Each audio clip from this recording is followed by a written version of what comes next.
Hello, and welcome to Coffee Talk with immigration attorney Brian D. Lerner. In this particular episode, I'd like to talk about how Trump is now going after F-1 students. If what has been done previously wasn't enough, we now have this. So I know there's a lot of frustration and a lot of wondering what can be done because students who are in college on F1 are now afraid that they're going to be kicked out of the country, that they're going to be disqualified with their service, are going to be deported. So let me at least lay out the rules and then what can be done, at least the rules as we know them now. So, primarily to start off, before this COVID thing, if the whole matter of classes was online, that would not have qualified for an F1. Once COVID came about and the schools couldn't allow in-person meetings or classes, then there was an exemption that was created allowing basically all online instruction for the F1. And then just recently, Trump came out and said that if the all online continues, that the F1s will no longer be valid and those persons will have to leave the country or enforcement removal proceedings will begin. So, in a scramble to make sure that colleges don't lose all their F1 students, they have developed what is called now a hybrid course, where some of it is online and some of it is in person.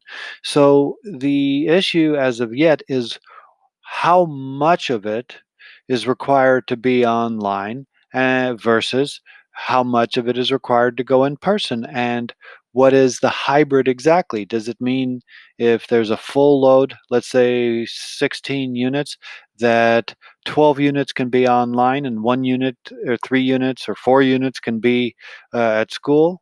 Basically 3 classes online, 1 class at school, or does it mean that it has to be half half? It's unclear. But the interpretation that I glean from this seems to be if the curriculum is hybrid, meaning it's not all online, that would satisfy the requirement, because that's what Trump came out and said, that if it's 100% online, then they're going to have to leave. And so to me, it interprets that if anything is on campus, even if most of it is still online, that would qualify for a hybrid situation, meaning that they would not have to leave, that their F1 would still be valid, that they would be able to continue their education. Now, let's say that in fact, that is not the interpretation, or let's say that Trump moves the goalpost again, which is highly likely, then it's time to bring the matter to court. Because number one, in law, there has to be notice of what it is that's a violation. Okay. And if it's unclear, if it's ambiguous, if it can't be properly determined from what the supposed regulation is, then it can go to court. An injunction can be issued to stop immigration from proceeding with either the deportation or denying the F1. And then certain relief can be given in order to, number one, clarify the exact parameters of what a hybrid situation is, and or to determine that the regulations in the first place denying F1s are invalid or unconstitutional. It really depends.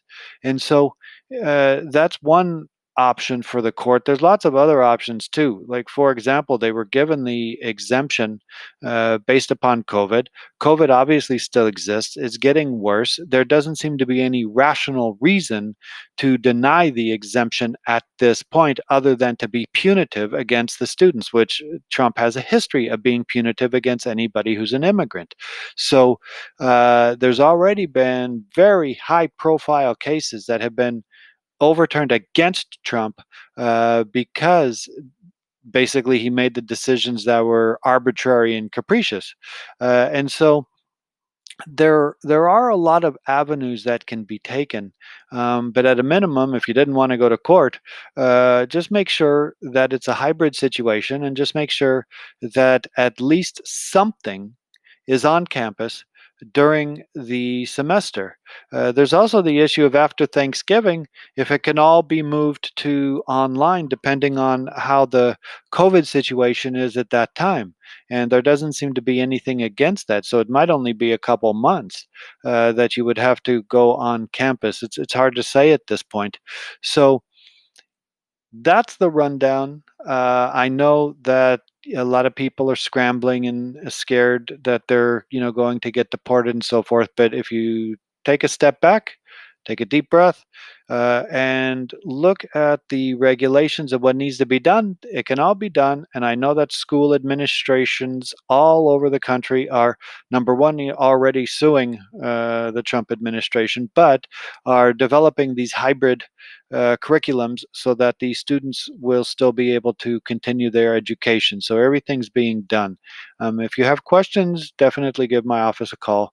If you like the video, click like, subscribe, and more on the coming weeks. Thank you.